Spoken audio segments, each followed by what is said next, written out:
Good morning student. आज अपना topic है बीएड से संबंधित बीएड फर्स्ट ईयर और टॉपिक का नाम है अनुशासन डिसिप्लिन। हम देखते हैं विद्यालय में किस तरीके से अनुशासन स्थापित करना चाहिए। तो ये अनुशासन की प्राचीन मान्यता और अनुशासन की आधुनिक मान्यता के रूप में उसकी अवधारणा को हम उसका अध्ययन करेंगे। प्राचीन मान्यता से क्या तात्पर्य है कि पहले जब विद्यालय में या गुरुकुल के माध्यम से शिक्षा बच्चों को दी जाती थी तो किस तरीके से दी जाती थी, कक्षा में या विद्यालय का अनुशासन किस तरीके से किया जाता था। हम देखते हैं कि प्राचीन काल में अनुशासन गुरुजनों के माध्यम से या गुरु के माध्यम से शिक्षा दी जाती थी और अनुशासन भी बड़े निश्चित तरीके से किया जाता था। और इसमें प्राचीन मान्यता में हम देखते हैं कि गुरु क्या करता है कि विद्यालय में कड़े नियमों या गुरुकुलों के माध्यम से कड़े नियमों के माध्यम से अनुशासन स्थापित करता है और वह निर्दोष बन जाता है और सर्वे सर्वा होता है। अगर उनकी आज्ञा का उल्लंघन कोई बच्चा करता है तो उसे दंड दिया जाता था या उनकी आज्ञा का पालन नहीं किया जाए तो उन्हें कष्ट दिए जाते थे। तो ये तो थी प्राचीन मान्यता। और छोटी छोटी गलतियों में भी गुरुजन क्या करते थे, उनको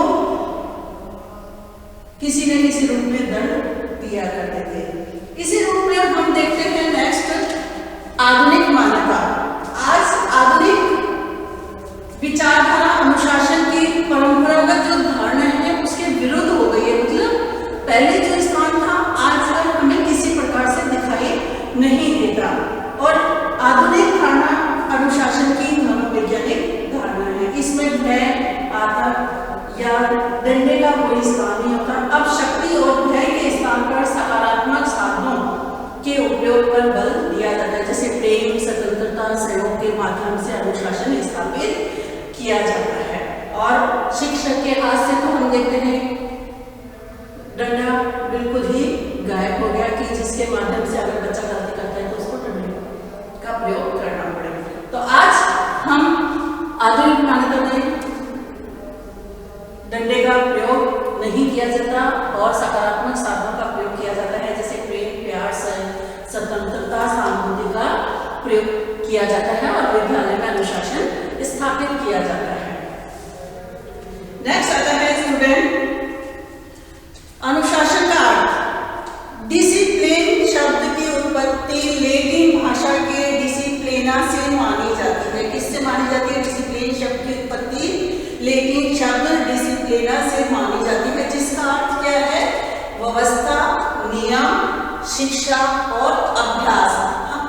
और हम देखते हैं कि अगर हमें अनुशासन स्थापित करना है तो व्यवस्था भी बनाए रखनी है, तभी विद्यालय में अनुशासन स्थापित हो सकता है। और नियमों के माध्यम से विद्यालय द्वारा जो भी नियम बनाए जाते हैं उन नियमों का स्टूडेंट क्या करते हैं? पालन करते हैं और उसमें रहकर विद्या अध्ययन करते हैं। और शिक्षा के माध्यम से और अभ्यास के माध्यम से भी हम जो विद्यालय में शिक्षा बच्चों को दी जाती है तो शिक्षा के माध्यम से, नियमों के माध्यम से जो भी बनाए जाते हैं उनके माध्यम से शिक्षा बच्चों को दी जाती है। और हम कक्षा में देखते हैं step by step, period by period क्या करते हैं, बच्चों को पढ़ाए जाते हैं जिससे कि उनमें अनुशासन बना रहे। और अनुशासन स्थापित होगा तो बालक क्या करेंगे? शिक्षा ग्रहण करते जाएंगे। अगर बीच में ऐसा होगा कि खाली पीरियड दे दिया जाए तो बच्चे क्या करेंगे? कुछ न कुछ गलत कार्य करेंगे या बातें करते रहेंगे। तो इसलिए शिक्षा के माध्यम से, कंटिन्यू पीरियड के माध्यम से भी हम विद्यालय में अनुशासन स्थापित कर सकते हैं। नेक्स्ट आता है अभ्यास। अभ्यास के माध्यम से भी जो भी विद्यालय द्वारा या अध्यापकों के माध्यम से पढ़ाया जाता है उसको दोबारा से अभ्यास कराने के माध्यम से कक्षा में अनुशासन स्थापित किया जा सकता है। नेक्स्ट आता है इसी में स्टूडेंट अंग्रेजी शब्द डिसिप्लिन शब्द की उत्पत्ति लैटिन भाषा के डिसिप्लिन किससे मानी जाती है? डिसिप्लिन से मानी जाती है, जिसका अर्थ क्या है? शिष्य। और शिष्य से हम आशा करते हैं, शिष्य से क्या आशा करते हैं कि वह अपने गुरुजनों के आदर्शों का श्रद्धा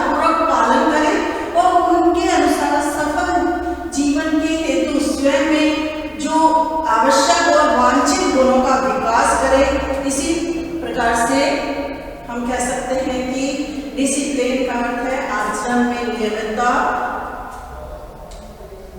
का मानना या आचरण में नियमितता उत्पन्न करना है।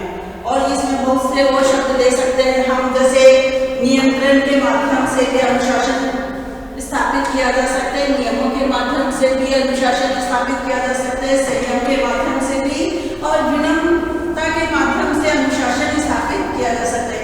अब नियंत्रण के माध्यम से भी हम क्या कर सकते हैं? नियंत्रण शब्द का प्रयोग उसी स्थान पर प्रयुक्त होता है जहां पर किसी को बलपूर्वक वश में करना हो, तो हमें नियंत्रण के माध्यम से भी हम बच्चों को नियंत्रण में रखकर अनुशासन क्लास में स्थापित कर सकते हैं।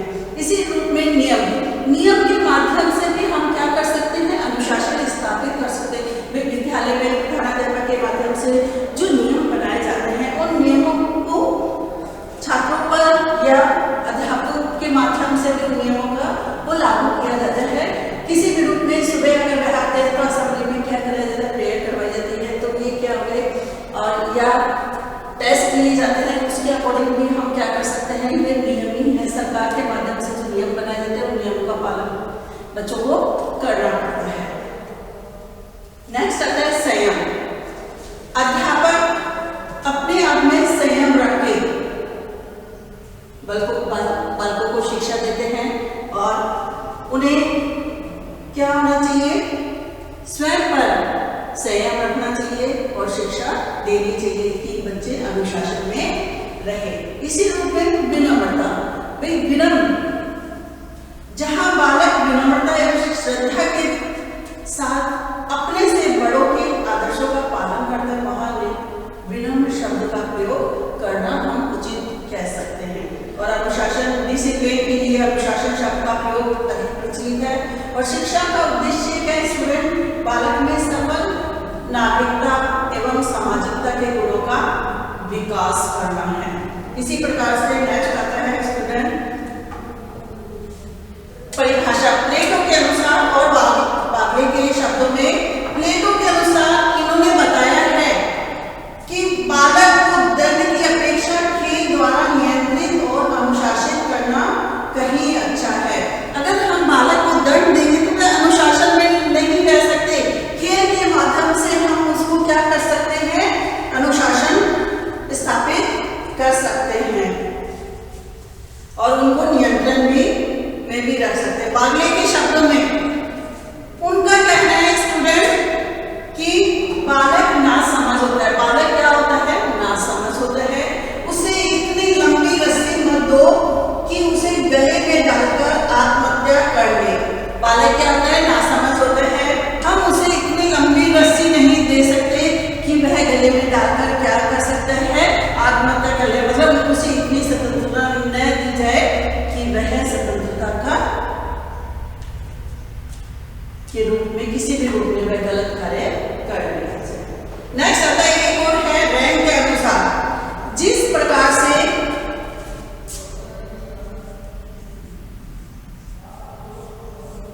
रैंक के शब्दों में जिस प्रकार स्थल सेना और जल सेना या राज्य के अस्तित्व के लिए अनुशासन का होना आवश्यक है, उसी प्रकार से विद्यालय में भी अनुशासन स्थापित करना आवश्यक है। तो ये किसके अनुसार है?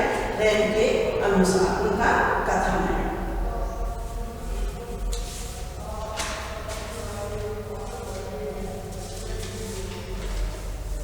इसी प्रकार आते हैं साधन। अनुशासन स्थापना के साधन स्टूडेंट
ये भी कह सकते हैं कि नकारात्मक साधनों के माध्यम से भी अनुशासन स्थापित किया जा सकता है। और फर्स्ट तो हम पढ़ेंगे पहले सकारात्मक साधन, नेक्स्ट पढ़ेंगे उसमें नकारात्मक साधन, जिसमें कि अगर कोई बच्चा गलती करता है या किसी भी रूप में बार बार गलती करता है, उसको रोकने के लिए हमें नकारात्मक साधनों को अपनाना पड़ता है। फर्स्ट है विद्यालय के नियम। विद्यालय के नियम, विद्यालय के माध्यम से जो नियम बनाए जाते हैं या परंपराएं हैं, उसके माध्यम से हम क्या कर सकते हैं स्टूडेंट, विद्यालय में अनुशासन स्थापित कर सकते हैं। और विद्यालय में नियम, जैसे विद्यालय में नियमों का निर्माण विभिन्न शक्तियों द्वारा किया जा सकता है या प्रबंध समितियों के माध्यम से भी किया जा सकता है द्वारा, और प्रधानाध्यापक के माध्यम से भी किया जा सकता है। तो ये कुछ परंपराएं हैं, नियम हैं, तो नियम शिक्षा विभाग के माध्यम से भी किया जा सकता है। तो इन नियमों का बच्चों को क्या करना पड़ता है, पालन करना पड़ता है, उन नियमों को मानना पड़ता है, जो भी परंपराएं चली आई है उनको मानना पड़ता है। उसके माध्यम से विद्यालय में हम अनुशासन स्थापित कर सकते हैं। अगर प्रत्येक विद्यालय की अपनी कुछ परंपराएं भी होती है, हम देखते हैं कि यदि किसी विद्यालय की परंपराएं अच्छी है तो विद्यालय का स्तर या अनुशासन कैसा होगा, उत्तम माना जाएगा। और परंपराएं कैसी खराब है तो विद्यालय का अनुशासन उसके अकॉर्डिंग कह सकते हैं। पारस्परिक सहयोग, नेक्स्ट है पारस्परिक सहयोग।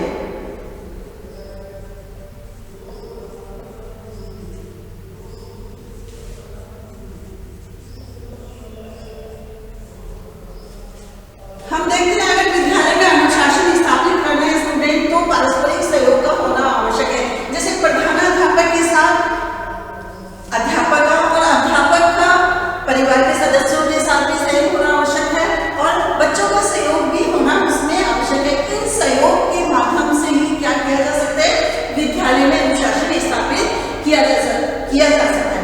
अगर विद्यालय में सहयोग ही नहीं है एक दूसरे पर, तो क्या विद्यालय में अनुशासन स्थापित किया जा सकता, नहीं किया जा सकता। तो इसलिए विद्यालय में पारस्परिक सहयोग का होना आवश्यक है। नेक्स्ट आता है स्टूडेंट उपयुक्त पाठ्य सहगामी क्रियाओं की व्यवस्था।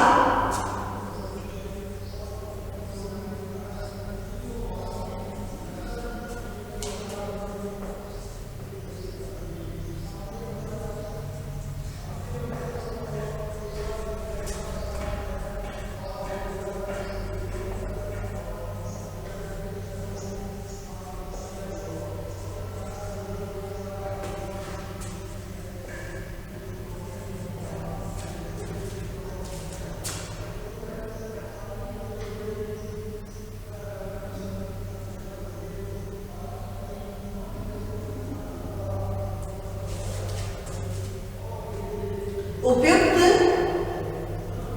पाठ्यक्रम या पाठ्य सहगामी क्रियाओं की व्यवस्था का होना।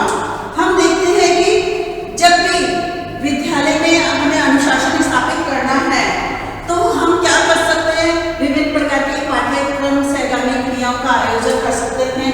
अगर बच्चा रचनात्मक हो या सृजनात्मक क्रियाओं के माध्यम से पाठ्य से संबंधित जो क्रियाएं विद्यालय में करवाई जाती है, उन क्रियाओं की व्यवस्था करना विद्यालय का कर्तव्य है। और उनके माध्यम से अगर बालक एक दूसरे से मिलता है तो उसमें सहयोग की भावना स्थापित होती है, प्रेम की भावना स्थापित हो सकती है। और जो भी कार्यक्रम विद्यालय में किए जाते हैं, जैसे वाद विवाद प्रतियोगिता, अन्य कार्यक्रम, सांस्कृतिक कार्यक्रम हो गई, खेल कूद से संबंधित क्रियाएं हो गई, तो इन क्रियाओं के माध्यम से हम क्या कर सकते हैं, उनमें अनुशासन स्थापित भी कर सकते हैं।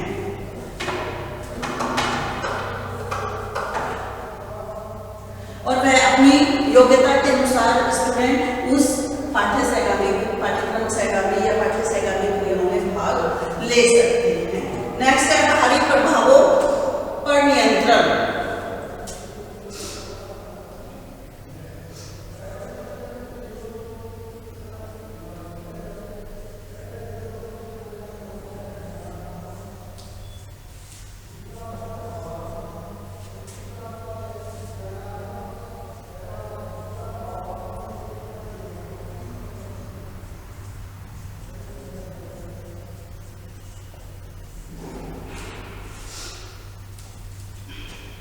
बाहरी प्रभावों पर नियंत्रण।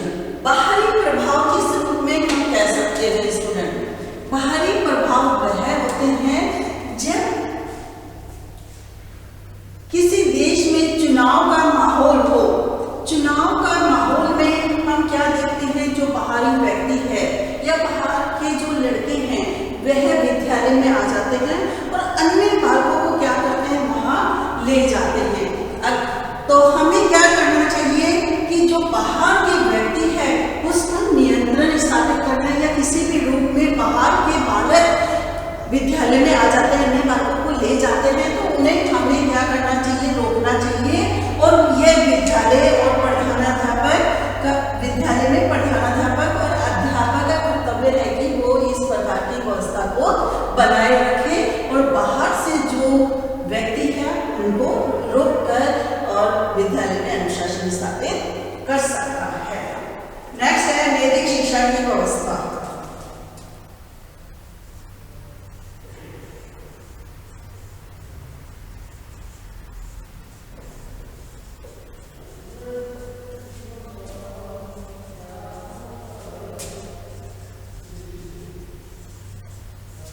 नैतिक शिक्षा की व्यवस्था करना,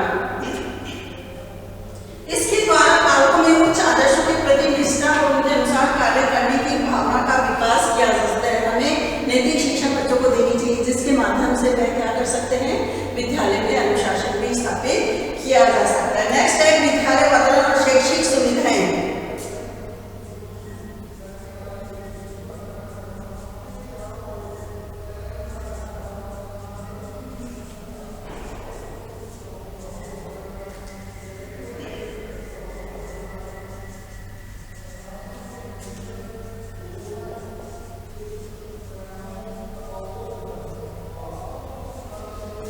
स्टूडेंट, अगर हमें विद्यालय में अनुशासन स्थापित करना है तो विद्यालय में उपयुक्त सारी सुविधाएं होनी चाहिए, तभी बालक क्या रह सकते हैं, विद्यालय में अनुशासन रह सकते हैं। अगर हम देखते हैं विद्यालय में कोई स्टूडेंट से संबंधित कोई समस्या है या उनको कमी नजर आती है या शिक्षा से संबंधित किसी रूप में कमी नजर आती है, तो हम विद्यालय, बच्चे क्या हो सकते हैं, उग्र हो सकते हैं और विद्यालय में पूरी सुविधाएं होनी चाहिए, तो उनको स्थापित करना भी विद्यालय का कर्तव्य है। और यदि विद्यालय में अनुपयुक्त है, जैसे ये इस प्रकार का वातावरण है, तो अनुशासन स्थापित करना क्या हो सकता है, कठिन हो सकता है। और विद्यालय में हम देखते हैं वायु, रोशनी या फर्नीचर से आवश्यक सारी सुविधाएं, उपकरण, लाइब्रेरी से संबंधित उपकरण भी होने चाहिए, उचित व्यवस्था भी होनी चाहिए उसके लिए। और इसमें पुस्तकालय की व्यवस्था होनी चाहिए। अगर बालक के पास समय है तो वे खाली समय में लाइब्रेरी में जाकर बुक्स का अध्ययन भी कर सकते हैं। प्रयोगशाला, साइंस से संबंधित अगर स्टूडेंट होते हैं तो वह लैब में जाके प्रयोगशाला से संबंधित जो कार्य उन्हें करना है प्रयोगशाला में जाके कर सकते हैं। तो या खेल से संबंधित, खेल का मैदान हो, वहां जाके स्टूडेंट खेल भी सकते हैं। ये सारी सुविधाएं बच्चों के पास विद्यालय में होनी चाहिए। और अगर ये सुविधाएं होंगी तो बालक क्या हो जाएंगे, अनुशासन में बने रहेंगे और अध्यापक के माध्यम से इन सुविधाओं को पूरी करना विद्यालय का ही कार्य है। नेक्स्ट है स्टूडेंट, शिक्षक अभिभावक सहयोग।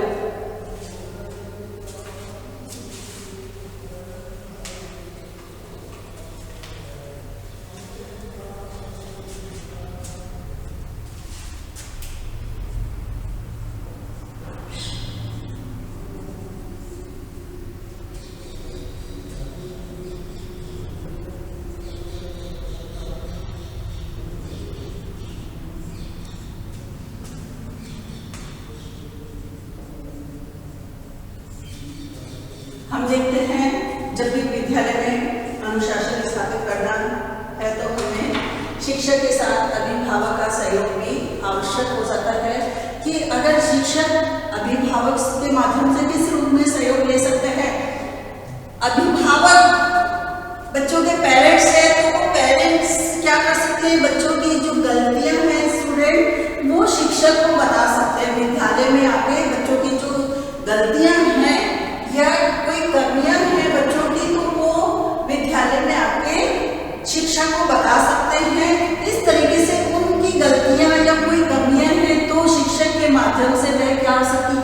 पूरी हो सकती है और हम उनकी समस्याओं को जान भी सकते हैं और इस तरीके से हम विद्यालय में अनुशासन भी स्थापित कर सकते हैं।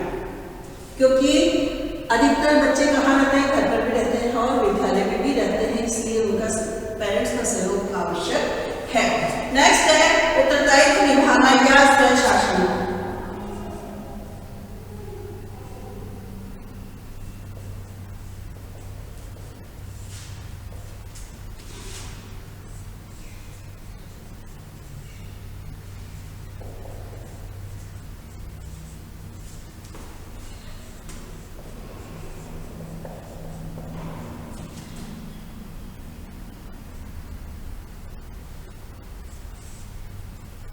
स्वशासन उत्तरदायित्व निभाना। हम बच्चों को इस प्रकार के कार्य दे सकते हैं कि विद्यालय में अनुशासन बना रहे। कुछ उत्तरदायित्व दे सकते हैं, कुछ कार्य दे सकते हैं स्टूडेंट को। अब वह कार्य विद्यालय में किस तरीके के हो सकते हैं स्टूडेंट, कि हम बच्चों को ही कार्य दें और जिससे के माध्यम से वह स्टूडेंट क्या हो सकते हैं, अनुशासन में बने रहे। जैसे विद्यालय की संपत्ति की सुरक्षा करना, तो ये उत्तरदायित्व हम बच्चों को दे सकते हैं। और इसी प्रकार से देर से आने वाले बच्चों,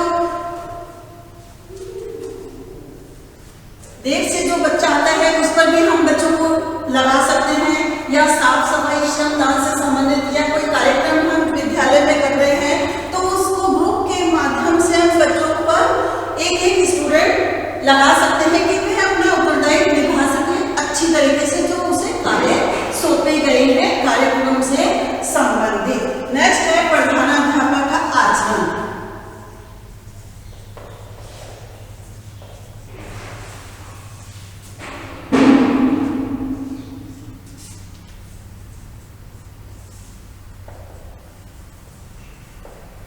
अनुशासन स्थापित करने के लिए प्रधानाध्यापक जी का आचरण बहुत महत्वपूर्ण भूमिका अदा करता है।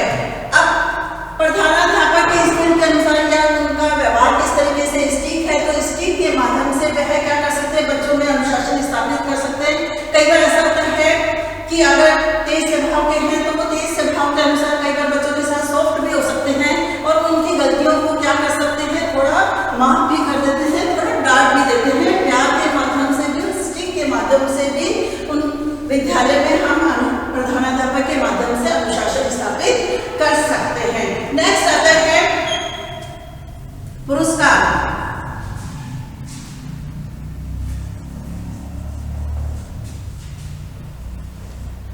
पुरस्कार अनुशासन स्थापना में पुरस्कारों का महत्वपूर्ण स्थान है, क्योंकि इनके द्वारा बालकों में अच्छे कार्य करने की आदत, मनोवृत्ति का विकास किया जा सकता है। कोई बालक अपने अच्छे कार्य या अपने विशेषता के कारण क्या कर सकते हैं, पुरस्कार प्राप्त कर सकते हैं। उसकी जैसी योग्यता है उसके अकॉर्डिंग वह क्या कर सकते हैं, अपनी रुचि के अकॉर्डिंग तो वह कार्यक्रम में भाग ले सकते हैं और पुरस्कार अर्जित कर सकते हैं, उसे आगे बढ़ने का मौका भी मिलता है।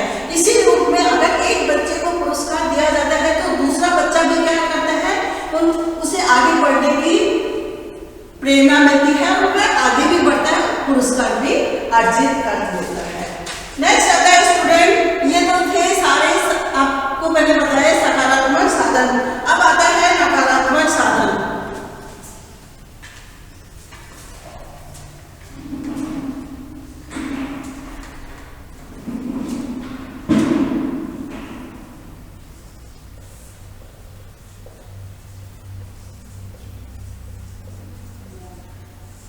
नेक्स्ट है नकारात्मक। नकारात्मक के हम क्या करते हैं, प्रतीकात्मक साधन। फर्स्ट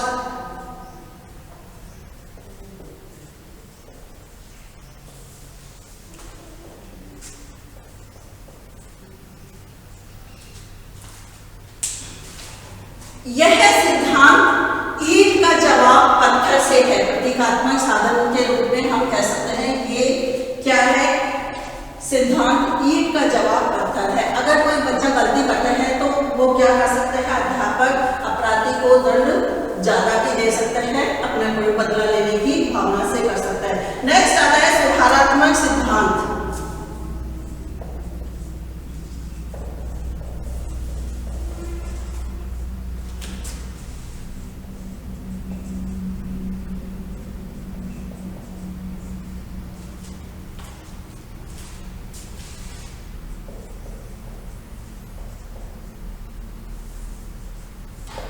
सुधारात्मक सिद्धांत से तात्पर्य है कि बच्चा गलती करता है तो गलती के लिए उसको क्या करना है, हमें दोबारा से सुधारना है।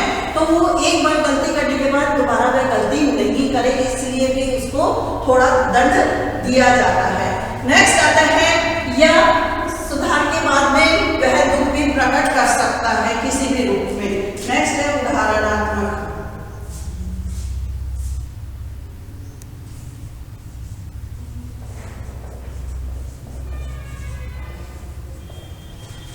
उदाहरण प्रस्तुत करना।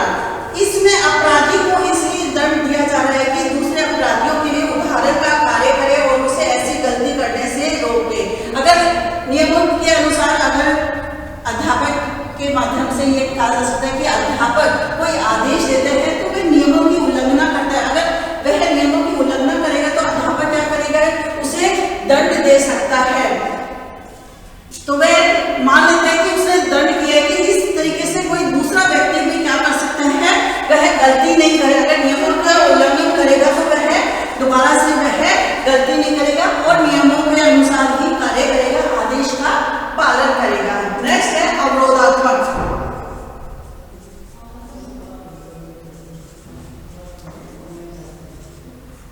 अवरोधात्मक सिद्धांत। इसमें आता है अपराधी को अपराध पुनः करने से रोकना है। इसमें क्या है, अपराधी अगर अपराध करता है तो उसे दोबारा से पुनः करने से रोकना है, परंतु इससे अपराधी को स्वयं को सुधारने के लिए कोई अवसर नहीं दिया जाता। स्टूडेंट, आज मैंने आपको करवाया डिसिप्लिन का अर्थ, अवधारणा, उसके साधन